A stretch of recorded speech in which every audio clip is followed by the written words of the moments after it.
가정의 달을 맞이하여서 제가 요즘 가정의 믿음과 관련된 그러한 영상들을 많이 접하고 있습니다. 혹시 여러분들 들어보셨는지 모르겠는데요. 그 유튜브 채널 중에 잘잘법이라는 채널이 있습니다.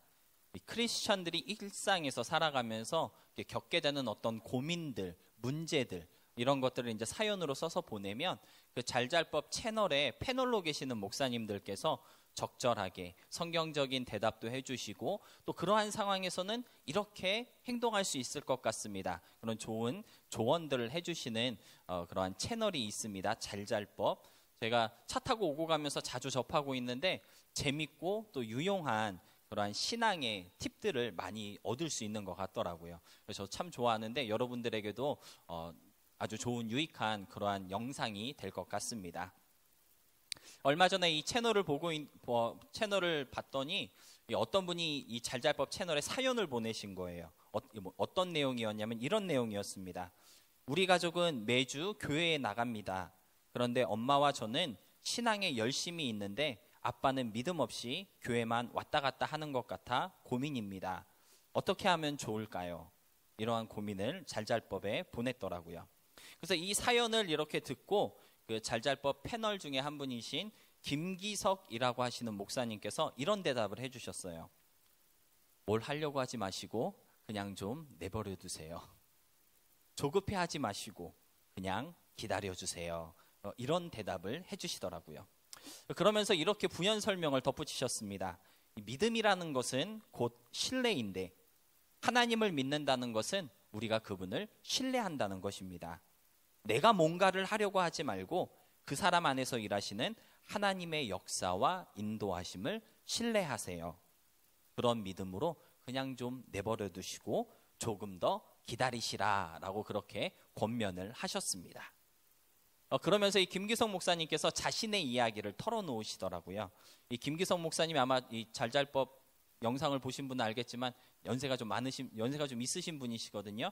근데 이분이 늦게 신학 공부를 시작해서 목사 안수를 다른 분들보다 조금 늦게 받으신 그러한 케이스라고 합니다.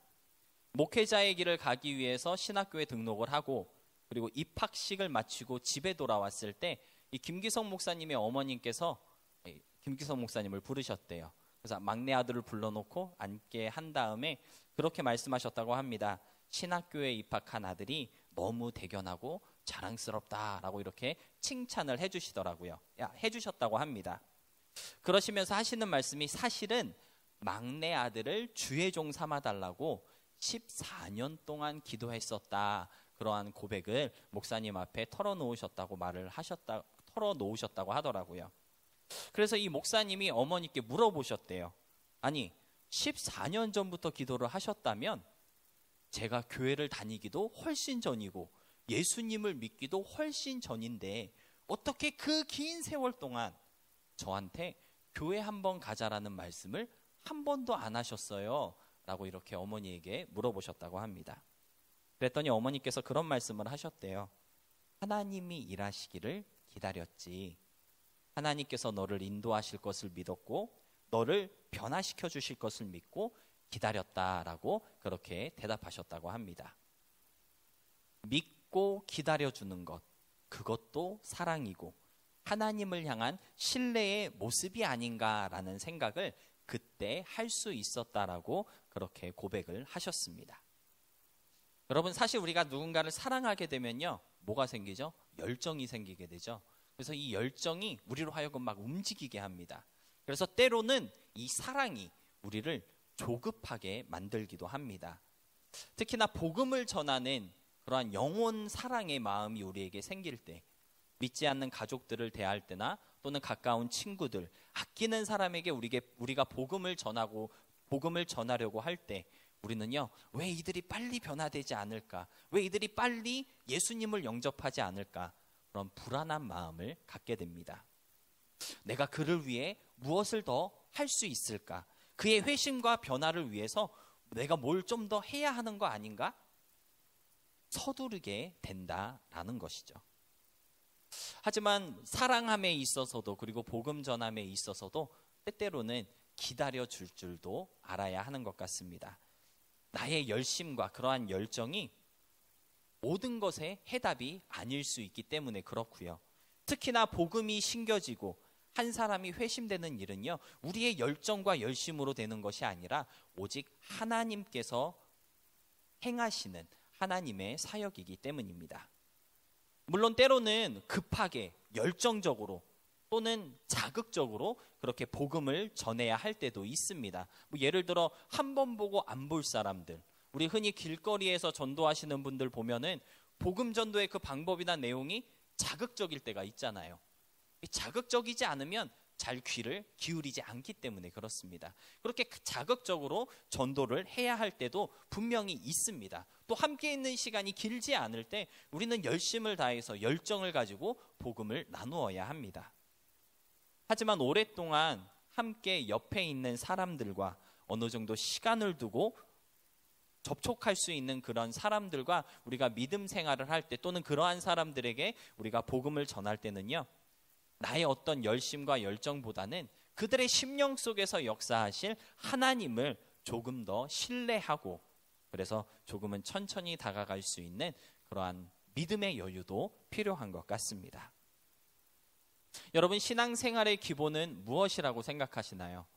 성경을 이렇게 보니까 신앙생활의 기본은요, 사랑인 것 같습니다. 사랑하는 마음이 없어서는요, 복음을 전할 수도 없고요. 또 집에서도 마찬가지예요. 어린 자녀를 키우거나 또는 결혼 생활도 사랑이 기본이 되지 않으면 다 힘든 거거든요. 신앙생활에 있어서도 기본은 사랑인 것 같습니다. 그런데 이 사랑의 가장 큰 특징이 있다고 성경은 우리에게 알려주고 있는데요. 고린도전서 13장 4절 말씀을 보니까 사랑에 대해서 설명할 때 무엇을 가장 먼저 말씀하고 있느냐면 사랑은 오래 참고 온유하다라고 이렇게 말씀하시면서 오래 참음의 사랑에 대해 우리에게 알려주셨거든요. 그래서 사랑은 오래 참는 것에서부터 시작된다라고 말할 수 있겠습니다. 우리가 사랑하는 마음으로 사역을 하거나 또는 사랑하는 마음으로 복음을 전할 때 사랑하는 누군가의 삶이 변화되고 그의 인생에 새로운 길이 열리기를 소망할 때 우리는 오래 참음의 사랑으로 이끌어줄 수 있어야 하고요. 그를 위해 조금 더 기다려줄 수 있는 그러한 온유가 필요하지 않을까 생각됩니다. 내 방식과 또는 나의 열정이 잘못된 사랑으로 비춰지지 않을 수 있도록 사랑으로 역사하시는 하나님을 소망하며 우리가 조금 천천히 다가갈 수 있는 그러한 모습도 있어야 되지 않을까 생각이 됩니다. 그러한 관점에서 오늘 본문 말씀을 볼 때 오늘 본문 말씀도 어쩌면 우리에게 오래 참고 기다리라, 인내하라라는 메시지를 들려주고 계신 것 같은데요. 사실 너무나도 유명한 본문 말씀이잖아요. 본문이 전하고자 하는 핵심 내용은요, 너무나도 분명합니다. 31절에 그런즉 너희가 먹든지 마시든지 무엇을 하든지 다 하나님의 영광을 위하여 하라. 무엇을 하든지 다 하나님의 영광을 위하여 하라. 하나님의 영광을 위하여 하고 할 수 있어야 한다라는 이 말씀은 본문의 주된 메시지일 뿐만 아니라 성경 전체의 메시지이기도 합니다. 먹든지 마시든지 내가 누워있든지 서있든지 누구를 만나 무슨 말을 하든지 우리 삶의 모든 공간과 시간을 통해 저와 여러분이 이루어야 할 단 하나의 목적이 있다면 그것은 바로 하나님의 영광을 위하여가 되어야 한다라는 것이죠. 특히나 다른 사람과의 어떤 관계 속에서 하나님의 영광을 증거할 수 있는 그러한 사람들을 우리는 그리스도인 또는 성도라고 부르거든요. 그래서 성도는 특히나 다른 사람과의 관계 속에서 하나님의 영광을 위한 삶을 살아갈 수 있는 사람들이 되어야 합니다. 그런데 조금 솔직하게 말씀드리자면 우리가 다른 사람과의 관계 속에서 하나님의 영광을 구하는 그러한 모습이 조금 부족한 것이 사실이지 않을까 생각이 되는데요. 그러한 삶을 위해서 오늘 본문 말씀은 그렇다면 우리가 좀 조심해야 할 것이 있는가, 그러한 말씀을 들려주고 있습니다. 여러분, 우리의 가정에서, 여러분의 직장과 또는 학교에서, 삶 속에서 만나는 모든 사람들의 관계 가운데 좀 우리가 하나님의 영광을 가리지 않고 하나님의 영광을 위하여 살아가기 위해서 기억하고 지켜야 하는 그러한 행동 법칙이 있다고 오늘 본문은 우리에게 알려주고 있다라는 것이죠. 그래서 우리가 이 법칙을 기억하며 지킬 수 있다면 하나님의 영광을 위할 수 있게 되는 것 같습니다. 그래서 저는 오늘 본문의 말씀을 가지고 하나님의 영광을 위한 우리의 가정을 세우고 하나님의 영광을 위한 관계를 형성할 때 도대체 무엇을 기억해야 하는 것인지에 대해 함께 나누어 보려고 하는데요. 세상에서 혼자 살아갈 수 있는 사람은 아무도 없습니다. 누구를 만나든지 간에 우리는 누구와 무슨 관계를 맺고 살아가는데요. 같은 믿음을 갖고 있는 사람을 만나든 아니면 믿음이 없는 누군가를 만나든지 간에 그럼 우리가 이 마음을 오늘 본문에서 우리에게 가르쳐주고 있는 이 행동 법칙을 기억하고 실천할 수 있음으로써 하나님의 영광을 온전히 선포하는 참된 성도들의 삶이 되었으면 좋겠습니다. 첫 번째로 하나님의 영광을 위해서 우리들이 기억해야 할 것이 있는데요. 그것은 바로 그 누구에게도 걸림돌이 되어서는 안 된다는 것입니다. 본문 32절 말씀 함께 보겠습니다. 제가 대표로 읽을게요. 유대인에게나 헬라인에게나 하나님의 교회에나 거치는 자가 되지 말고. 사도 바울은 우리에게 거치는 자가 되지 말라고 권면하고 있습니다. 여기서 이 거치는 자라는 표현을 제가 표준 세번역 성경에서 찾아보니까요. 걸림돌이라고 그렇게 표현하고 있더라고요. 하나님의 영광을 위해서 우리는 걸리는 돌이 되어서는 안 되겠습니다. 누군가를 넘어지게 하고 쓰러지게 하는 그러한 사람이 되어서는 안 된다라는 것이죠. 사실 교회 생활 하다 보면 시험 들고 넘어지시는 분들이 간혹 계신데요. 그들의 그 넘어짐에 원인이 되지 않을 수 있어야 한다라는 것입니다. 서로에게 걸림돌이 되면요. 가정이 화목할 수 없어요. 평안한 가정을 이룰 수가 없습니다. 걸려 넘어질 때 서로 붙잡아 줄 수 있는 존재가 되어야 가정이 행복하고 또 가정의 믿음이 회복되고 사랑이 회복되는 것이죠. 신앙적인 면에서도 그렇고요.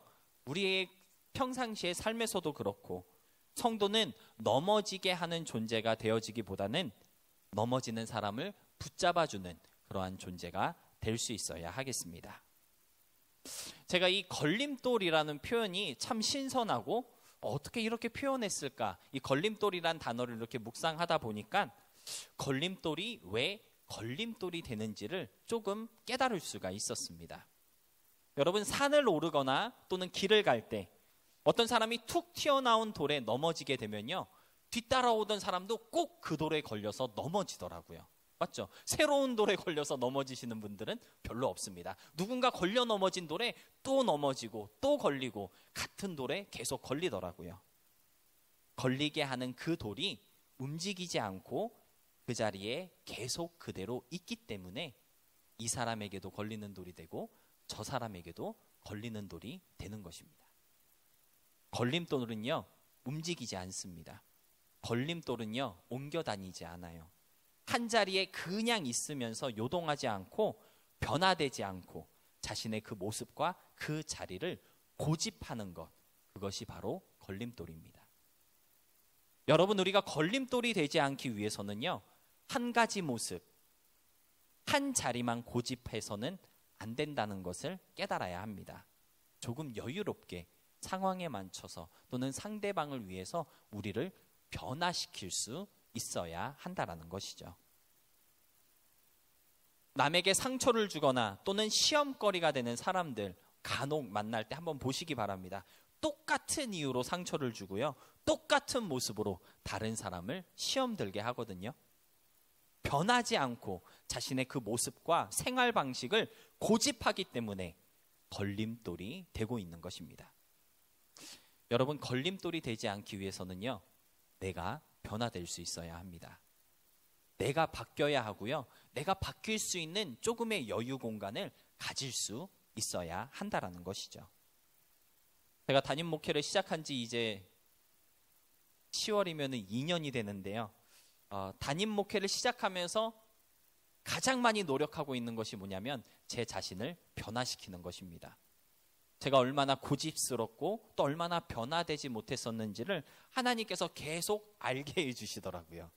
그래서 걸림돌이 되는 목회자가 되기보다는 넘어지는 이들을 붙잡아주고 또 일으켜주는 그러한 목회자가 되게 하시기 위해서 하나님은 지금도 저를 고치시고 변화시켜 주시고 계십니다.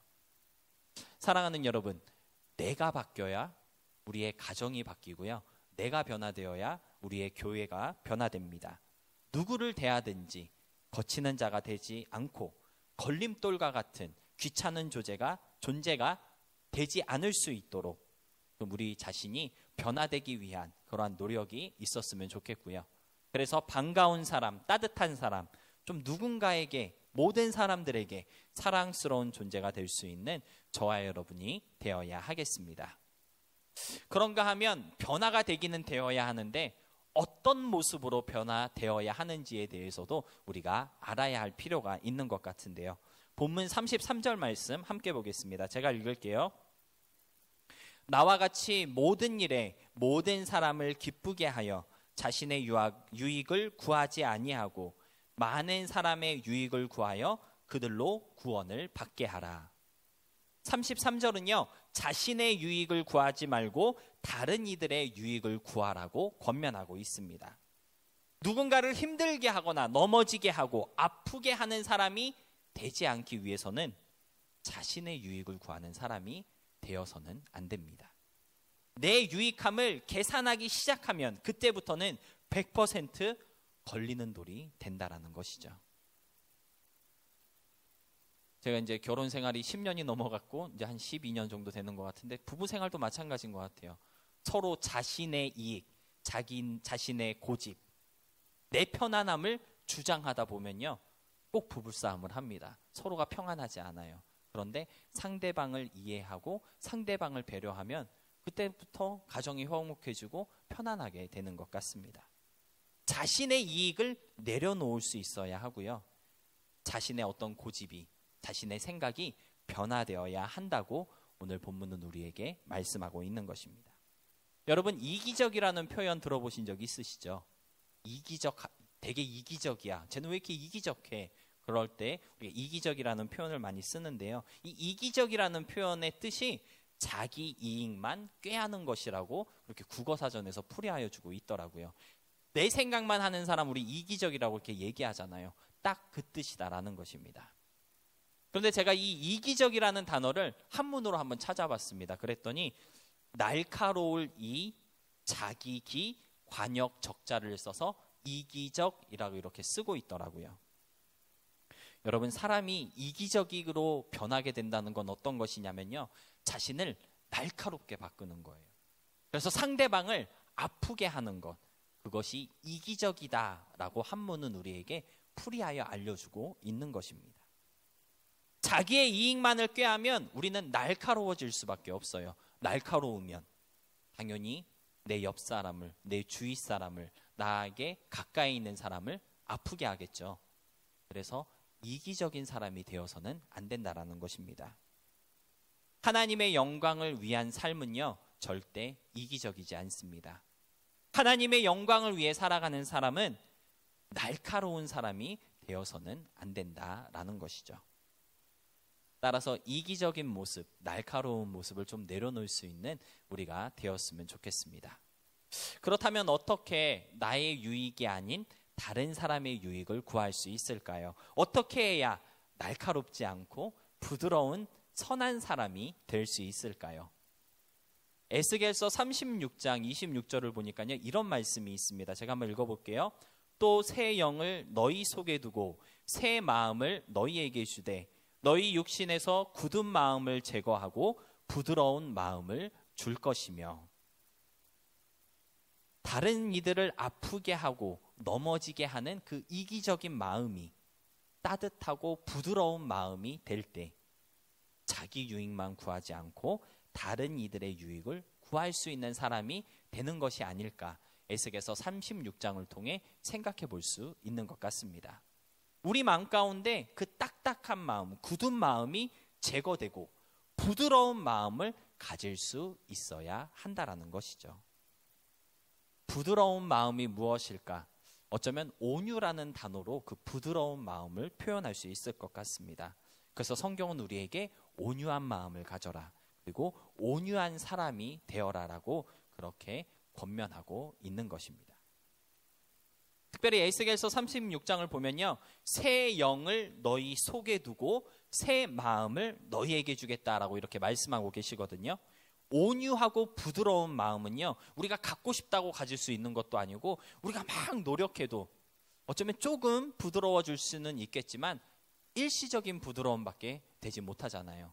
그래서 부드럽고 온유한 마음은 에스겔서 36장 말씀처럼 새 영, 즉 성령께서 주시는 마음이라고 말할 수 있겠습니다.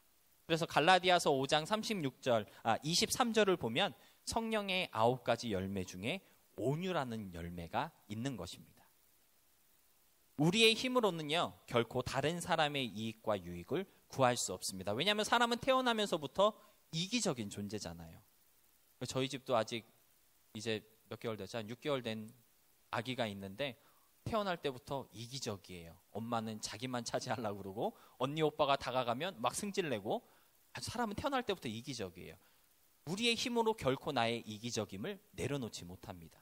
그런데 성령이 임하시면 성령께서 온유라는 열매를 맺게 하여 주심으로써 딱딱하고 날카로운 우리의 마음이 부드럽고 따뜻한 마음으로 변화될 수 있다는 것입니다. 사실 저는 매일 새벽마다 기도할 때 온유한 사람, 마음이 넓고 부드러운 목회자가 되기를 기도합니다. 여러분에게 몇 번 말씀을 드렸지만 아주 그냥 하나님, 목회자다운 목회자 되게 해주세요. 매일같이 기도하지만 매일같이 실수할 때도 있고 넘어질 때도 있지만, 그런데 어쩔 수 없어요. 제 힘으로 할 수 없기 때문에 하나님을 의지할 수밖에 없는 거잖아요. 새벽마다 기도하는 기도의 제목이 무엇입니까? 온유한 사람이 되게 해주세요. 제가 기도하고 있습니다. 우리가 성령을 의지하여 믿음으로 기도할 때 나의 이익만 구하는 날카로운 사람에서 다른 사람의 이익을 구하는 부드러운 사람으로 변화된다라는 것을 꼭 좀 기억하시고, 하나님의 영광을 위하여 이러한 변화를 소망할 수 있고, 그러한 변화를 위하여 성령의 충만함을 간구할 수 있는 믿음의 사람들이 될 수 있기를 소망합니다. 말씀을 정리하겠습니다.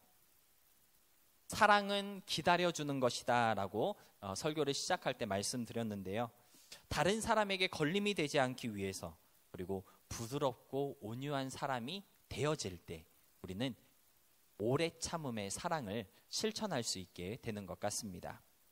그런데 오래 참고 기다려준다라는 것은요, 아무것도 하지 않고 그냥 있어도 된다라는 말이 아닙니다. 내가 이제 더 이상 할 일은 없다, 그러한 말이 아니고요, 이제 뭐 할 만큼 다 했어, 이제 아무것도 안 해야지, 그러한 뜻도 아니다라는 것이죠. 본문 끝절은요, 우리가 걸림이 되지 않고 다른 사람의 유익을 구해야 하는 이유가 있다고 알려주고 있습니다. 우리가 오래 참음의 사랑을 실천함으로써 우리가 이루고자 하는 어떠한 목적이 있다고 그렇게 말씀하여 주고 있는데요, 본문 33절 끝에 보니까 그들로 구원을 받게 하기 위해서라고 이렇게 증거하여 주고 있습니다. 그들의 구원을 위해서 참아주고 기다려줄 수 있어야 한다라는 것이죠. 그런데 그것은 아무것도 하지 않고 그냥 있어야 한다라는 뜻이 아니고요, 끊임없이 씨를 뿌리고 물을 주는 행위를 포함하고 있는 것입니다. 고린도전서 3장 7절로 8절 말씀은요, 자라게 하시는 이는 하나님이시지만 심고 물 주는 것은 우리가 해야 하는 일이다라고 말씀하고 있습니다. 우리가 심고 물 주는 일을 게을리하거나 또는 멈추게 되면 하나님도 결코 자라게 하실 수 없습니다. 심고 물 주는 일을 게을리하지 않을 때 그 영양분을 가지고 자라게 하시는 것입니다. 얼만큼 자라게 하실 것인지 또는 언제 자랄 것인지는 하나님께 달려 있어요. 그러나 심고 물 주는 것은 우리의 노력, 내가 해야 할 일이라는 것을 잊지 말아야 하겠습니다. 우리가 복음으로 변화되기를 기도하며 기다릴 때 하나님의 역사하심을 분명 보게 됩니다. 끊임없이 접촉하며 말씀으로 다가갈 때 자라게 하시는 하나님의 능력을 체험하게 될 것입니다. 조급해하지 마시고 인내와 온유함으로 기다려주는 사랑의 실천, 그 믿음의 견고함을 가질 수 있음으로써 우리 곁에 있는 모든 사람들을 구원으로 인도할 수 있을 뿐만 아니라 변화되고 회복되어야 할 삶의 모든 부분들이 좀 새롭게 되는 그러한 귀한 역사를 경험할 수 있게 되는 우리 모두가 될 수 있기를 소망합니다. 나의 유익이 아닌 다른 사람의 유익을 구하며 나의 속도가 아니라 상대방의 속도에 맞춰줄 수 있는 그러한 넓은 마음이 저와 여러분에게 충만할 수 있음으로써 우리 삶의 모든 영역과 환경 속에서 오직 하나님만 영광 받으시는 삶이 되기를 진심으로 기대하며 축복합니다.